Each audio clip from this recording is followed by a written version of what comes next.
Hello everyone, क्या हाल चाल है। आई होप आप लोग बढ़िया होंगे और आगे भी भाई बढ़िया रहना। तो आज है भाई 3 जुलाई। तो आज का दिन कैसा गया उसके बारे में बात कर लेते हैं, ठीक है। And then to do list के बारे में भी बात करेंगे, ठीक है। दोस्तों आप लोग को तो पता ही होगा कि भाई आईटीएफ में इतने सारे फार्मूले हैं, क्वेश्चंस वगैरह भी करने पड़ते हैं, ठीक है। और रिलेशन फंक्शन भी इससे भाई कनेक्ट है। रिलेशन फंक्शन के बिना भाई ये चैप्टर भाई आधा है यार, बनेगा ही नहीं यार। Relation function is too important. जैसे कि अभी ये वाले क्वेश्चंस हो गए, रुको दिखाता हूँ, ठीक है, जस्ट वेट। इसमें ये वाले क्वेश्चंस हैं, ये वाले क्वेश्चंस हैं कुछ, जैसे ग्रेटेस्ट इंटीजर फंक्शन वगैरह, ये डोमेन वगैरह है। इसमें भी आ गया रेंज यार। मतलब हर एक क्वेश्चन में भाई रिलेशन फंक्शन यूज़ हो रहा है। मतलब समझ लो कितना ज़्यादा इंपॉर्टेंट है। ट्रिग्नोमेट्री भी बहुत इंपॉर्टेंट है और रिलेशन फंक्शन भी इंपॉर्टेंट है। पूरे कैलकुलस में भाई लगता है यही यूज़ होता है, ठीक है। तो बेस ही अगर डिस्ट्रॉय हो जाएगा तो भाई आगे तो समझ रहे हो ना यार, कुछ नहीं बनेगा यार। मतलब टू मच इंपॉर्टेंट है भाई। ट्रिग्नोमेट्री भाई लिमिट में भी है, फिर उधर इंटीग्रेशन डिफरेंशिएशन में आप लोग को पता ही है, उधर तो यूज़ ही होगा। इंटीग्रेशन डिफरेंशिएशन में तो यही सब रहता है, ठीक है। तो भाई बहुत ज़्यादा इंपॉर्टेंट चैप्टर और इसमें बहुत सारे फॉर्मूले हैं यार, क्या बताऊँ मैं यार।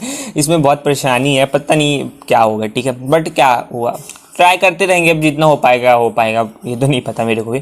तो ये इसमें कुछ क्वेश्चन वगैरह मैं किया था, ये छोटे छोटे क्वेश्चन थे, तो इसको मैंने किया था, ठीक है। तो सब इसमें मेरे को बहुत ज़्यादा टाइम लग गया कॉन्सेप्ट समझने में। पहले मैंने सारे क्वेश्चन कर दिया, मुझे लग रहा था कि गलत है। फिर देन भाई सॉल्यूशन देखा, सर ने सॉल्यूशन तो दे ही देते हैं ये वाले, तो ये वाले सॉल्यूशन देखा, देन मुझे पता चला। फिर मैंने अगेन वीडियो देखा सर का, ठीक है। फिर जाके समझ में आया थोड़ी देर में कि ऐसा करना है, ठीक है। तो काफ़ी ज़्यादा टाइम लग गया। कंसंट्रेशन भाई बहुत इंपॉर्टेंट है। अगर कंसंट्रेशन से नहीं देखेंगे ना तो भाई समझ में नहीं आएगा कि क्या भाई बताया है सर ने, इसलिए टू मच इंपॉर्टेंट है, ठीक है। तो उसके बाद भाई मैंने अच्छे से समझा, फिर भाई आ गया समझ में, ठीक है। अभी एक बार और ट्राई करूँगा क्वेश्चन जो भी है, तो फिर बनने लगेंगे आई थिंक, क्योंकि वो कॉन्सेप्ट ही मैं गलत लगा रहा था सारे क्वेश्चन में। अब सही कॉन्सेप्ट लगाऊंगा तो ईजी पीजी बन जाएगा, ठीक है।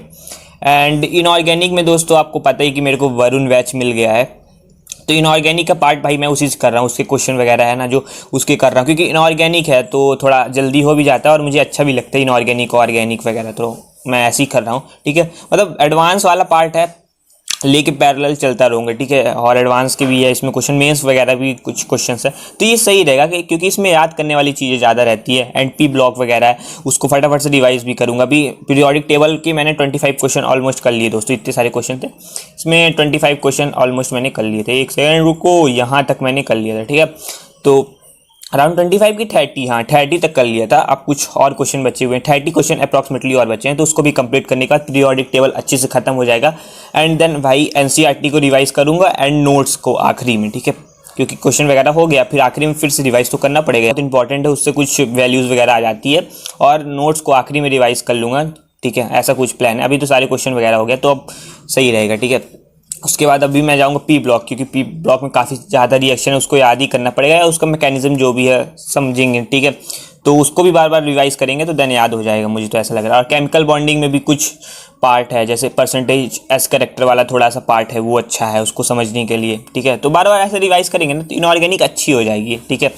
और ऐसे ही मैं कर रहा हूँ। एंड फिजिक्स में भी अभी करंट इलेक्ट्रिसिटी चल रहा है, तो अभी वो ईजी पार्ट ही चल रहा है, उसमें कोई इतना ज़्यादा हार्ड पार्ट तो है नहीं। करंट इलेक्ट्रिसिटी उसमें बस पोटेंशियल वगैरह है और करंट कितना जा रहा है, बस वो सर ने ट्रिक बता ही दी है उसको, मतलब ट्रिक वगैरह क्या मेथड है होगा,